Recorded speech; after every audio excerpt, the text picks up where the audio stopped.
there are so many areas of our life that we keep ourselves small. We keep ourselves small. We don't want to be visible. We don't want to be seen. We try and shrink ourselves. There are so many ways that our subconscious self-limiting beliefs around our fears of being seen for who we truly are, for being our authentic selves, shows up in our lives. There's so many ways that we shrink ourselves. And for me personally, for so many years, I physically tried to shrink myself to have the smallest body possible. I come from a bodybuilding background, okay, which you've probably seen on my page before. I talk about it so much on my Instagram of how my identity was so wrapped up in being a bodybuilder. I was a bikini competitor. That was my label, that was my identity for years. And I genuinely believed that that box I had put myself in as the bikini competitor, that my entire world, my worth, who I was, what I enjoyed, it was all wrapped up in that identity. And I truly, truly identified with believing and feeling like my worth was directly tied to what my body looked like, or how small I could keep my body, or how in shape I could be. And just essentially like the way that I looked, I really believed was the most important thing about me. And I think for so many of us, especially as women, we fall trap to the narratives of diet culture by allowing those stories that are outside of us to become our own stories. And it's so deeply conditioned into us, like from the time that we're little girls, like we're kids essentially. We are told, keep your body small, you know, suck it in, make sure you can fit into the clothes that you wore last year.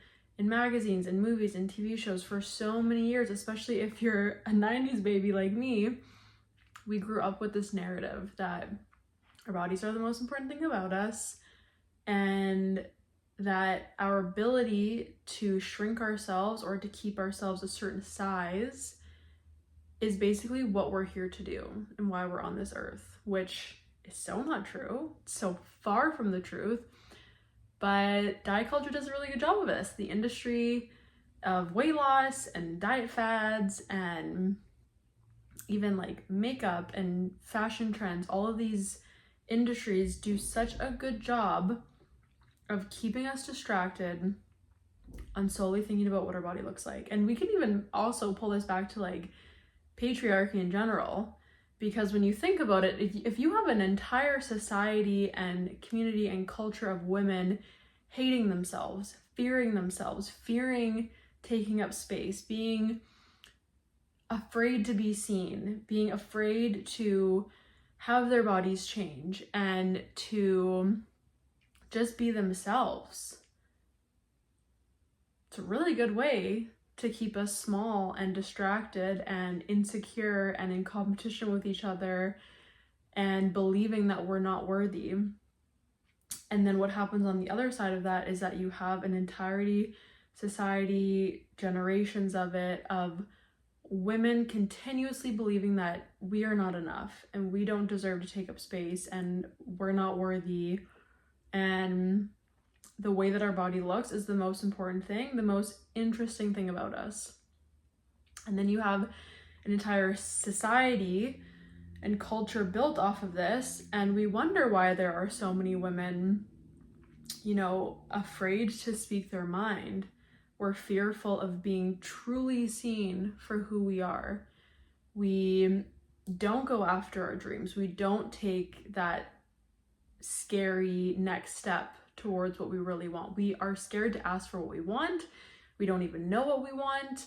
We don't give ourselves permission to have big dreams and desires and a voice and all these things that have kind of been crushed down onto us, you know. And I think a lot of us are waking up. Like, a lot of women are sick of that narrative and we're choosing to take back our power, which is really, really amazing to see. But so many of us still, like myself included, like we have this subconscious, deeply rooted inner narrative that we kind of like hold on to that says, Shrink yourself, be less, don't be too much, don't be too visible, don't be too bossy, don't be too loud, don't be too this, don't be too that. Like,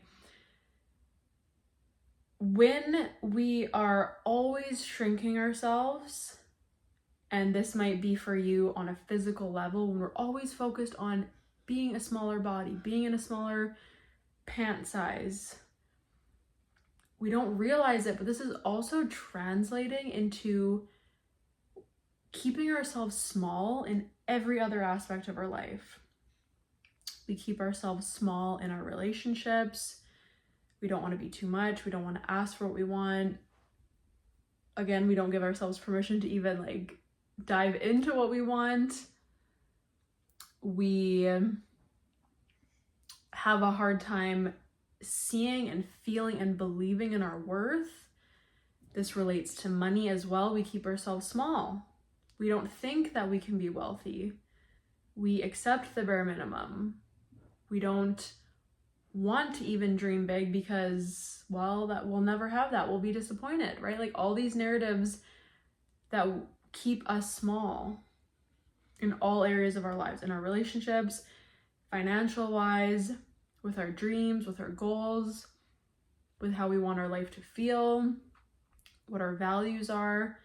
I see it time and time again as a woman with the women around me. We apologize for just existing, let alone for taking up space. And when we can really bring awareness to that fact of how conditioned into us it is, I hope at least that it allows us to see, like, these are not my stories. This has been deeply rooted into me, but that doesn't mean I have to keep living by it. If you were to reflect on where you were first told, or when you were first told, or when you first saw the narrative around being smaller, shrinking your body is the most important thing about you. Maybe it was in family dynamics as a kid, maybe it was in magazines, maybe it was the TV shows you grew up watching. If you can really pinpoint where that first started for you, I think for me, it was for sure in high school. I think I started my first diet. I wanted to be smaller for my graduation, and I just saw it all around me, like girls going on diets and magazines everywhere around, you know, celebrities and their tummies and who looked good and who didn't look good, and it was just everywhere. And so when I can pinpoint those narratives that really influenced the way that I show up in my life, not only again in my physical body, but like how else am I keeping myself small in my life, I can then release that story, and I can be like, that was never mine to begin with. That was never my narrative to begin with. So we're understanding that, like, that's not our story to hold on to. We're becoming aware of it. Self-awareness is always the first step. We're choosing to release it. And then it's like, how can I not only hold space for that part of myself that believed that for so long, right? Like, we're not judging, we're not blaming ourselves, we're not being more mean to ourselves. Like, that's not going to do anything. We need to give ourselves this like radical love and self-compassion and kindness and space for that part of ourselves. That is part of our healing.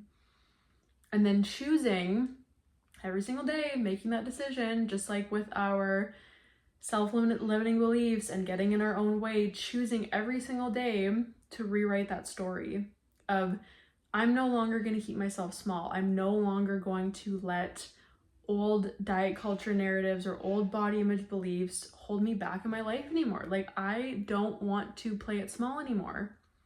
I want more in my life. I want to be authentically me. I want to expand and evolve and have space and energy and capacity for my dreams and what really lights me up and how I want to show up in my life and how I want to show up for other people and how I want to feel around other people. Like, that all starts within. Like, we have to take responsibility for rewriting those narratives.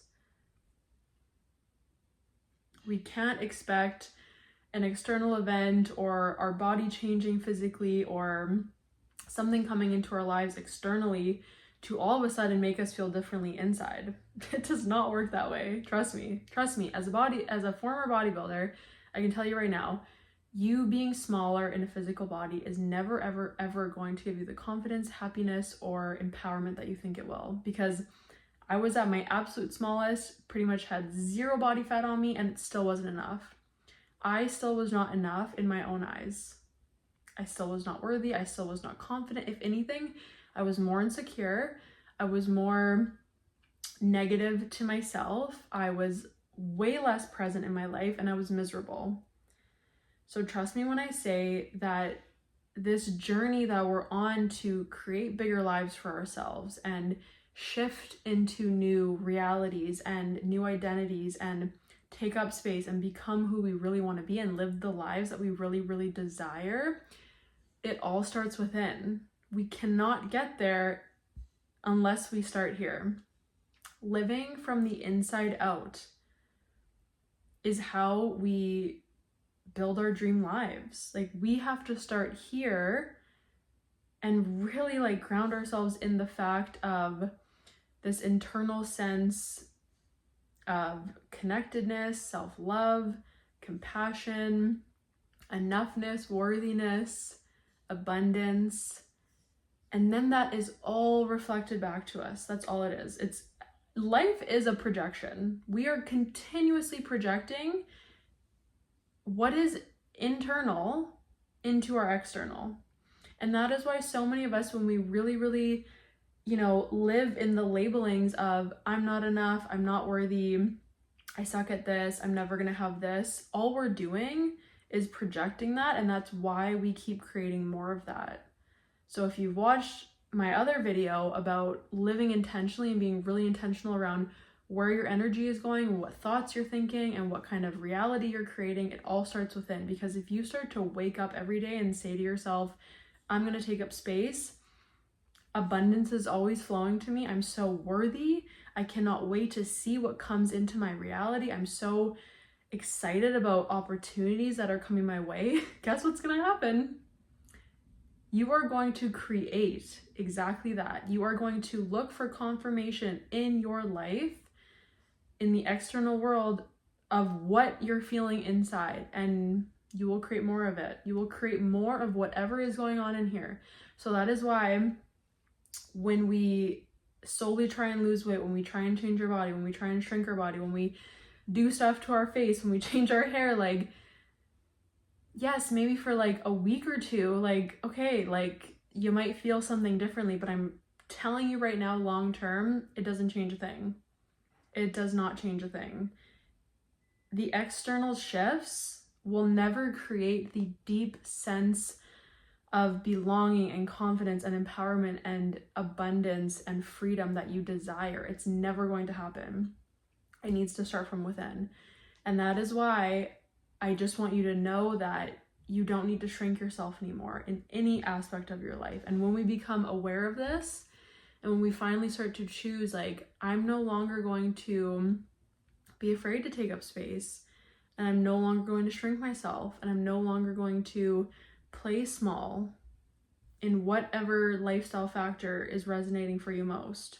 Maybe it's in the relationship, maybe it's in your career, maybe it's in starting that business, in being more visible, in speaking your truth, in your health journey, whatever it is. Living from the inside out is how we create the reality and the external that we desire. So ask yourself, like, where am I shrinking myself? Where am I playing small? Where am I reinforcing the narrative of unworthiness or not enough or undeserving, whatever is coming up for you? And how can you start to hold space for that part of yourself and also start to think in a way that uplifts you and creates more of what you truly desire? So getting clear on what you desire and giving yourself permission to desire it. I'd love to hear in the comments what came up for you, how this resonates for you, and be honest with yourself if you've been playing it small, because I know for so many years I was playing it small. And now I'm just like, I'm going all in. I'm no longer shrinking my body. I'm no longer shrinking myself, my voice. I'm worthy. I'm deserving. I am abundant. I am receiver. And when you make that shift inside, the external is going to shift too. Let me know in the comments what came up for you.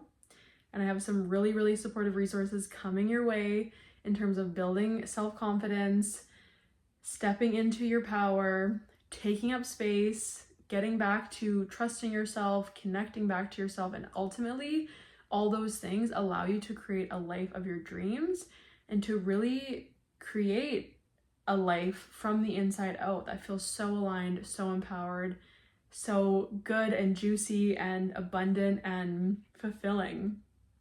The links are in the description, and I would love to hear from you. You got this. Take up space.